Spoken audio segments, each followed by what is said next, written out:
notre partenaire Courrier International que nous repérons de temps en temps des articles qui sont écrits à l'étranger. Là, c'est un article qui a été publié dans le New York Times et qui concerne un gros animal. Enfin, gros, en principe, il est plutôt petit, mais là, il est balèze.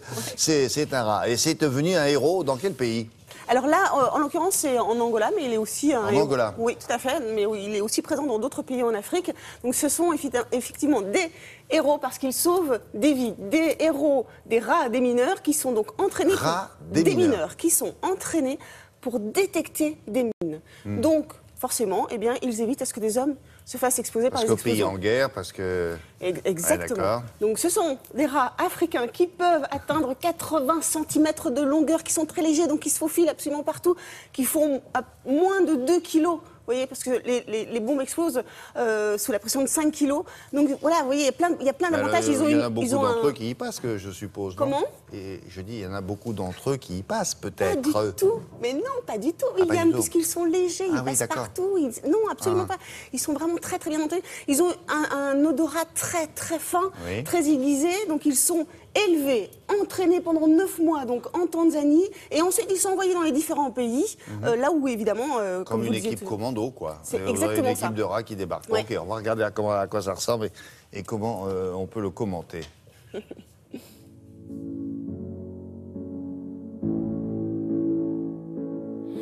In this house where I grew up.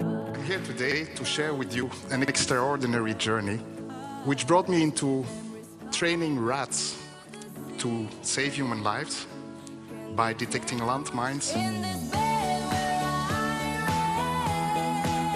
Nous avons choisi les rats africains nommés les rats géants pour leur capacité olfactive plus élevée que les rats qu'on connaît ici. Et elles peuvent avoir jusqu'à 80 cm à 1 mètre de longueur, y inclut la queue. Elles ont une durée de vie de 6 à 8 ans qui font que la formation de 9 mois peut être efficacement appliquée dans une période plus longue. Les rats sont nés chez nous, dans notre centre d'élevage en Tanzanie. L'entraînement proprement dit commence du moment qu'ils ouvrent les yeux, après quelques semaines. Ils sont introduits à la TNT. Ensuite, graduellement, on l'habitue à réagir sur une récompense pour faire la liaison mentale entre « j'ai détecté cette odeur » et « je reçois une récompense ». Nos rats sont formés pour indiquer la présence d'un explosif en grattant légèrement dans le sol. C'est ce comportement très spécifique que nous utilisons pour indiquer une mine antipersonnelle dans le terrain. Du moment qu'un rat a indiqué qu'il y a un explosif, un démineur humain intervient pour prendre les mesures nécessaires, c'est-à-dire faire exploser la mine localement ou retirer la grenade ou l'explosif.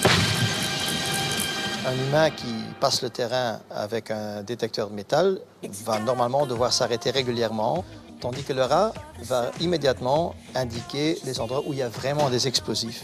Et c'est pour ça qu'on dit souvent qu'un rat peut parcourir un terrain de 200 mètres carrés en 20 minutes, tandis qu'un homme, ça peut lui prendre en moyenne 4 jours.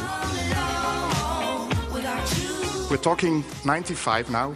Princess Diana is announcing on TV that landmines form a structural barrier to any development, which is really true. As long as these devices are there or there is suspicion of landmines, you can't really enter into the land. Bien qu'on a déjà trouvé dans les 10 années précédentes plus de 13 000 mines, le plus important, c'est qu'on a pu libérer près de 20 millions de mètres carrés qui peut être réutilisé par la communauté pour cultiver, pour construire des écoles et tout ça. Nos activités ont commencé en Mozambique, un pays qui va bientôt se déclarer libre de mines, mais il reste encore 27 autres pays qui sont affectés. Et nous pourrions déployer nos rats dans beaucoup plus de pays pour finalement aider à résoudre cette problématique au plus vite possible. C'est incroyable, ça. Il a une laisse, en quelque sorte, non ? Oui, c'est exactement ça, ouais. Et alors, quand il trouve, quand il repère la mine, il gratte. Il gratte, il reste dessus. Là, on l'évacue de la zone. Et c'est l'homme qui prend le relais. Je voudrais juste dire une petite chose, c'est que les rats, aujourd'hui, ils ne font pas que ça, en tout cas ceux-là, ils sont aussi entraînés pour détecter la tuberculose. Et la ouais, tout à fait. Rien à voir. Rien à voir. Et la tuberculose, aujourd'hui, il faut savoir qu'elle tue à peu près plus d'1,5 million de personnes par an. Donc, il faut juste Dans ces pays-là ou ailleurs ? Ailleurs aussi. Merci beaucoup.